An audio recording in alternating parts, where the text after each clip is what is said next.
देखिए, सरकार की असली छवि यही है। सरकार ने जिस तरह से आज एक बुजुर्ग आदमी को, इतने दिन से अनशन करने वाले व्यक्ति को जबरदस्ती पुलिस के जरिए उठवाया है, ये बहुत ही शर्मनाक है। और मुझे लगता है कि सरकार को संवाद करना चाहिए था लोकतंत्र में, लेकिन संवाद न करके सरकार ने इस आंदोलन को कुचलने की कोशिश की है। राहुल गांधी जी पूरे देश में छात्रों की गूंज नाम से संवाद कर रहे हैं, छात्रों के बीच जा रहे हैं, और जो छात्रों की पीड़ा है, 21 से ज्यादा बच्चों ने आत्महत्या कर ली, लेकिन न तो धर्मेंद्र प्रधान का इस्तीफा लिया जा रहा है, न प्रधानमंत्री कुछ बोल रहे हैं। आखिर प्रधानमंत्री इन 21 बच्चों की मौत के जिम्मेदार व्यक्ति को क्यों थपथपा रहे हैं उसकी पीठ?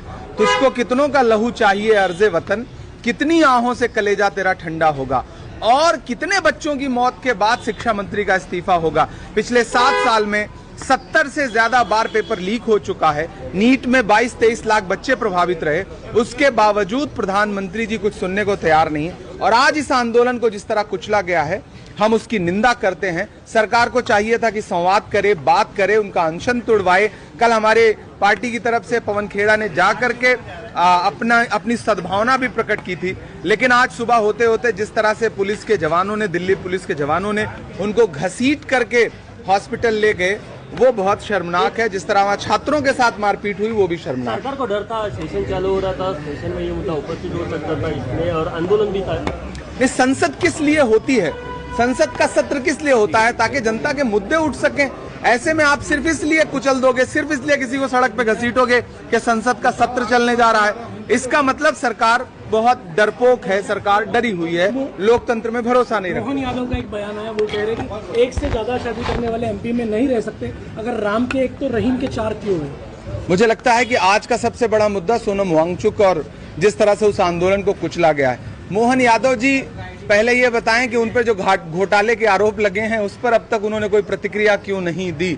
अब तक जिस निष्ठा और ईमानदारी की वो बात कर रहे हैं और जिन मर्यादा पुरुषोत्तम भगवान राम की बात कर रहे हैं, उनका कोई अनुयायी इस तरह से भ्रष्टाचार कैसे कर सकता है?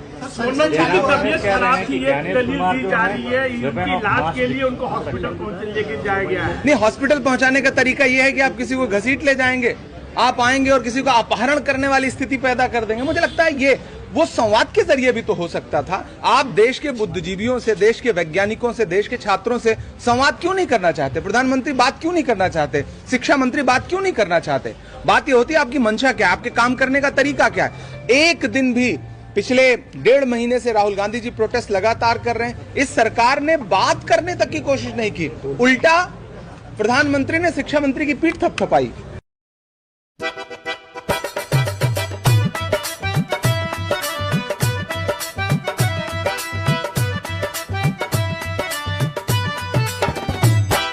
लद्दाख की बर्फ से ठंडी सरकार तुम्हारी, दिल्ली की धूप में जल रही जवानी हमारी। लद्दाख की बर्फ से ठंडी सरकार तुम्हारी, दिल्ली की धूप में जल रही जवानी हमारी। कागज की कश्तियों में भविष्य तैर रहा है, सोनम बैठा भूख पर सिस्टम सो रहा है। सोनम बैठा भूख पर सिस्टम सो रहा है, सोनम बैठा भूख पर सिस्टम सो रहा है। साहब कहते थे डिजिटल इंडिया का दौर लाएंगे, पर हर पर्चे को लीक कर नया रिकॉर्ड बनाएंगे।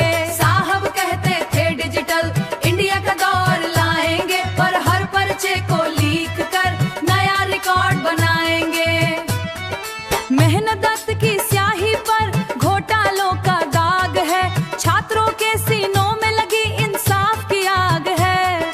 भविष्य के बारे में सोचकर छात्र छात्रा रो रहा है, सोनम बैठा भूख पर सिस्टम सो रहा है। सोनम बैठा भूख पर सिस्टम सो रहा है, सोनम बैठा भूख पर सिस्टम सो रहा है। नीट के चक्कर में नेट बंद हो जाता है, लाखों का भविष्य हो कोर्ट के चक्कर लगाता है। नीट के चक्कर में नेट बंद हो जाता है, लाखों का भविष्य हो कोर्ट के चक्कर लगाता है। जांच की कमेटियां बस तारीख पर तारीख देती हैं, और युवाओं की उम्मीदें रोज दम तोड़ देती हैं। कुर्सी के पाए मजबूत है